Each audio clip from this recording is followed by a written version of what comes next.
Saya yakin rilek wali di Bang Pak Rektor. Saya yakin itu. Karena wali itu lebih dekat Allah.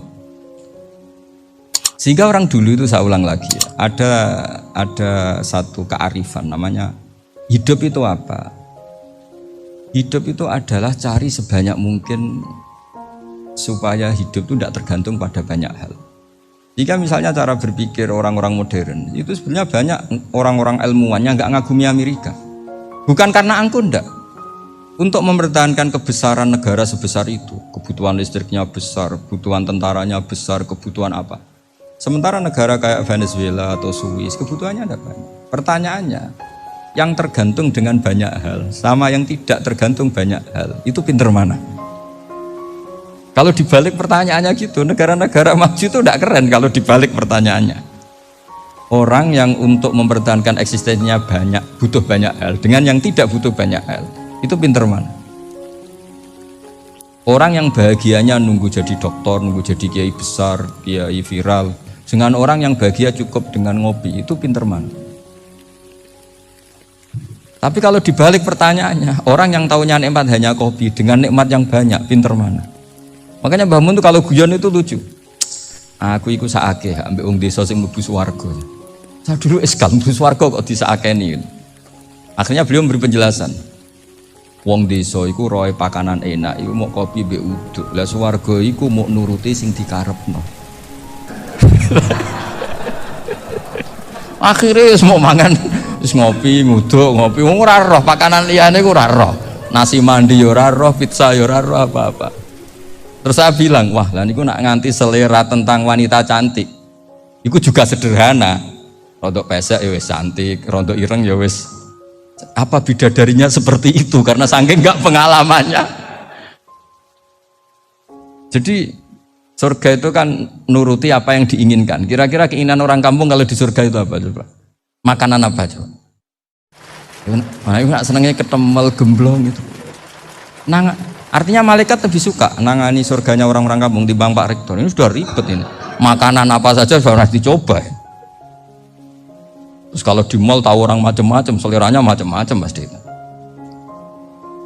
Enak mana kalau sampai jadi malaikat pelayan surga? Suka ngelayani orang kampung apa yang orang kota?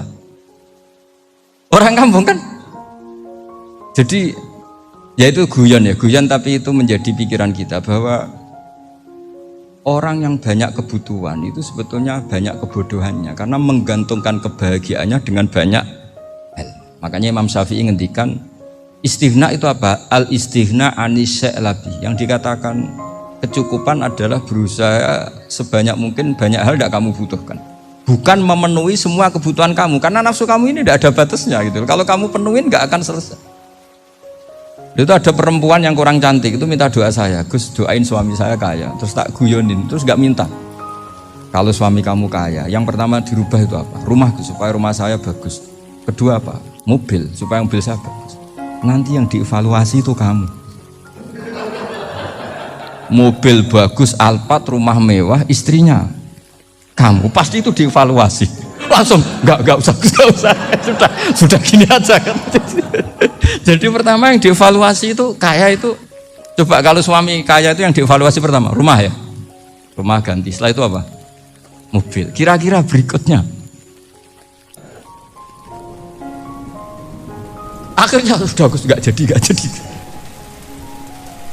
Nabi Ibrahim itu pernah minta umur panjang, keren umur panjang.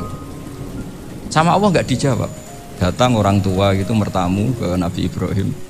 Terus disuguhi dikasih kurma. Apa itu? Kok kurma apa? Anggur yang sudah matang sekali. Sudah dimakan. Setelah dimakan meler keluar lagi. Dimakan lagi meler lagi. Terus Nabi Ibrahim masuk lagi ke kamar. Ya Allah, doanya tak cancel. Nanti kalau saya tua kayak itu. Jadi Allah itu nggak jawab langsung tapi ngirimkan itu. Akhirnya ya Allah nggak jadi. Nanti takut itu. Saya pernah ngalami jadi kiai tadi ada ibu-ibu ya nggak pati cantik lah. Suaminya tuh miskin sekali. Minta doa saya supaya kaya. Bareng tak kasih pertimbangan itu udah nggak usah nggak jadi. Jadi itu kearifan. Tapi kearifan ini harus kita tanamkan. Saya nggak bisa membayangkan Indonesia yang besar ini andai kan tidak ada qanaah. nerimo ing pantun. Coba sekarang ada Covid. Andai kan Indonesia tuh kayak Perancis. Beberapa kali punya tamu orang yang hidup lama di Perancis, bahkan dapat istri orang Perancis. Itu dulu gak begitu mencintai Indonesia. Tapi setelah di Perancis 2 tahun, wah Indonesia hebat. Di Perancis tuh kata dia kalau cerita, semua kebutuhan masyarakat itu dibebankan ke negara. Apa saja minta negara, apa saja nyoal negara.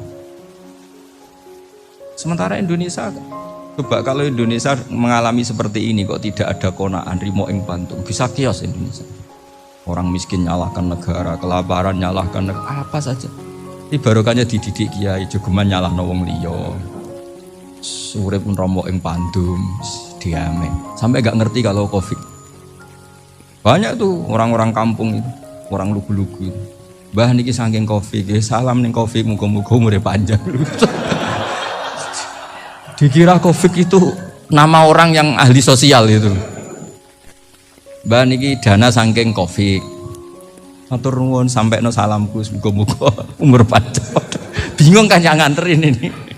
Ini gimana yang mau menjelaskan? Memang nggak paham. Ribet. Tapi saya pastikan bahwa dengan keadaan seperti ini kita bahagia, kita stabil, itu jelas barokahnya kalimat tadi, moto tadi atau pegangan hidup tadi.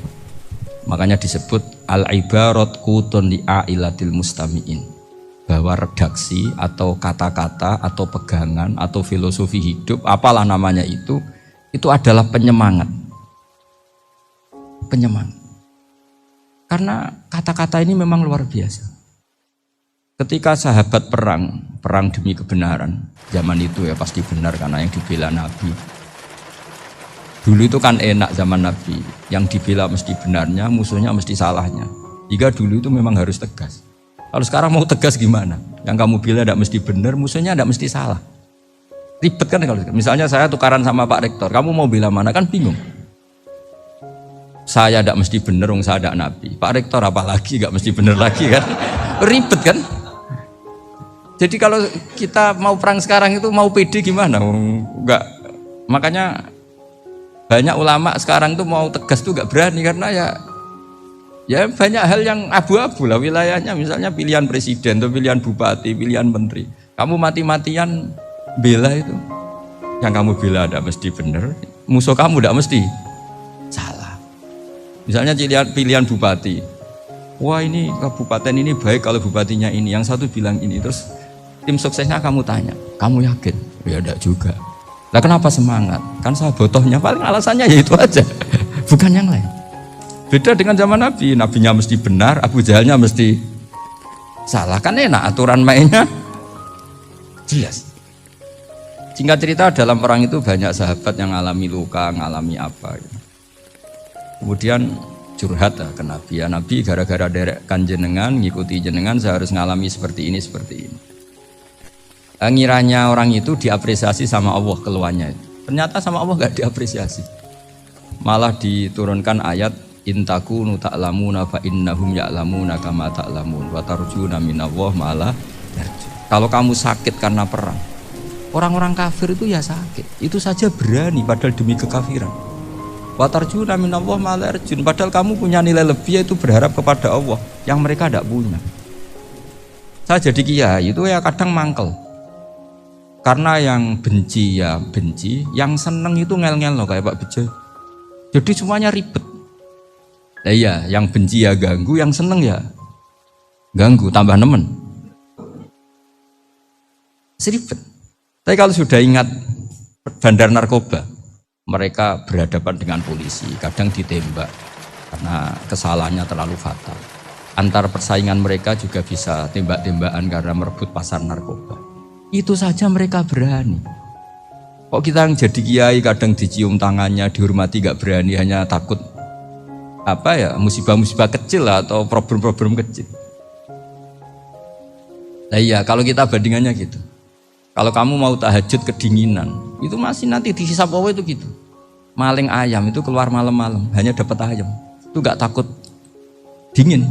Ya gak takut digebuki masa. Kamu mau tahajud saja takut dingin. Makanya nanti hisabnya orang soleh itu nanti dijajarkan orang dolim. Terus diperbandingkan. Wah itu habis kamu kalau itu. Jadi misalnya Unisula mau rapat, tapi ini malam, kalau malam dingin nanti sama masuk angin. Anak-anak pang di perapatan aja berani kamu. Kalau sudah perbandingannya gitu tuh ribet kita nanti. Makanya itu kalimat itu moto atau filosofi hidup. Sehingga diulang lagi nasihat itu. Iyam saskum korhun fakodu masal koma korhum mislu. Kalau kamu kena luka, orang-orang yang nggak benar juga akan kena luka. Itu aja berani demi ketidakbenaran. Masa kamu demi kebenaran nggak berani? Akhirnya orang itu, ya itu kalimat, itu heroik. Makanya kita ini penting ya, makanya tadi himne Unisula dimulai kalimat thayyibah. Karena kalimat ini yang menjaga kita, kalimat ini. Misalnya tentang Tuhan. Kenapa orang Islam imannya kokoh seperti ini, termasuk yang sudah hidup di Amerika, di Australia, di mana-mana. Itu ya barokahnya ajaran atau barokahnya kalimah. Saya sebut kalimah saya pakai bahasa santri. Karena la ilaha illallah itu dalam tradisi santri disebut kalimatu haqqin alaiha nahya wa alaiha namut wa alaiha nub'ats. Ada yang riwayat wa biha nub'ats insyaallah taala minal aminin. Kenapa mereka di mana-mana meskipun sekolah di Amerika, di Australia, bahkan di Uni Soviet tetap mukmin? Itu barokahnya ajaran yang benar. Allah itu siapa? Tuhan. Tuhan itu sifat dasarnya apa? Awal. Dia harus wujud awal sebelum makhluk yang lain. Sehingga ketika ada negara yang maju, yang tertib, manajemennya tertib, masyarakatnya makmur, tapi punya Tuhan yang tidak seperti itu, tidak awal, itu sudah gak nyaman. Karena ndaklah keren Tuhan saya, karena Tuhan saya itu al-awwal, zat yang pertama. Tuhan saya keren lah, zat yang gak mati. Tuhan yang gak mati, yang gak pernah mengalami kematian. Sehingga tontonan atau yang dilihat kenikmatan-kenikmatan yang lain ini tidak mengubah dia pendirian tentang Tuhan. Karena mantapnya satu kalimat tadi bahwa Tuhan itu ya harus satu, harus awal, harus tidak mati, tidak rusak, tidak mengalami apa-apa yang membahayakan. Sehingga ketika ditawarin Tuhan yang lain meskipun menjanjikan secara finansial atau kemakmuran, mereka gak tertarik. Itu coba, itu barokahnya makmur apa barokahnya ajaran? Barokahnya ajaran. Sering negara Islam itu kalah makmur dengan mereka, tapi barokahnya ajaran ini tetap apa? Tetap Islam. Makanya Nabi Ibrahim, Nabi yang sukses bikin wa ja'alaha kalimatam baqiyatan fi aqibi. Sehingga kita ini bekti sama orang tua misalnya, itu ya karena ajaran. Suwargamu itu karek wong tuamu. Nak wong tuamu ridho, Allah ridho. Nak ora ridho, Allah ora ridho. Ridho wa fi ridhol walidain wa sakhatu wa sukhtu wa fi sakhatil. Sehingga ketika ada orang tua yang agak brengsek gitu, anak-anak tetap hormat. Punya orang tua yang miskin, yang sudah miskin, tukang tombok nomor, banyak kan di kampung gitu, ya tetap hormat. Coba kalau dari awal kita ngajari orang tua kamu hormati ya, kalau baik, kalau tidak usah, bisa geger Indonesia. Tapi barokahnya ajaran-ajaran itu Indonesia tertib karena ada ajaran. Dan ini di sini pesantren dan Unisula semua harus berkontribusi membuat ajaran yang benar itu adalah ciri utama Islam. Sehingga Islam ini dimulai dengan ajaran kalimatu haqqin alaiha nahya wa alaiha namut. Sehingga kita tenang seperti ini. Saya ini termasuk kiai yang tenang. Meskipun kata orang banyak saya ini kiai besar, tapi termasuk kiai yang paling tenang. Termasuk yang paling tenang. Karena saya ini pakai mazhab orang-orang hebat.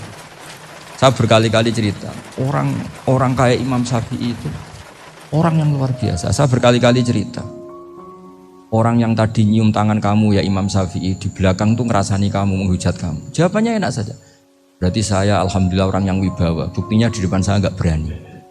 Jadi enteng saja. Diceritain sebagian kampung, sebagian separuh dari warga kamu itu nggak suka kamu. Ya bagus lah nggak suka saya, nggak akan utang duit saya. Di mana-mana orang utang tuh karena teman dekat.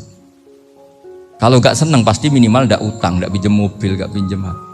Berkah mana yang seneng sama yang gede? Jadi dianggap enteng saja. Semua yang dialamin dianggap enteng saja. Misalnya punya istri pemarah, ya baguslah marahin suami. Kalau marahin tonggo malah ribet.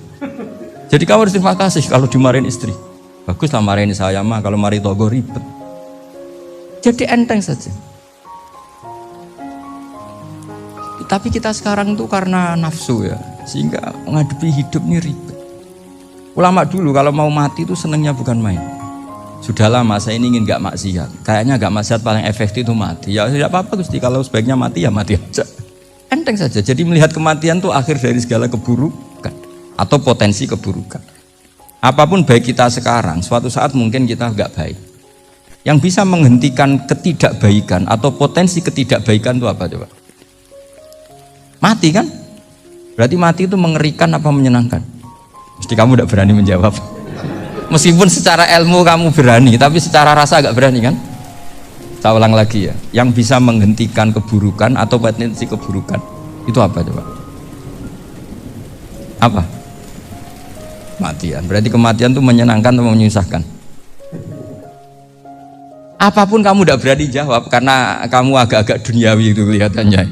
Tapi secara ilmu, kamu tahu kan kalau mati itu tidak buruk-buruk banget. Karena apa? Itu akhir dari segala keburukan. Sehingga Nabi ngajarkan kalimat itu begitu luar biasa.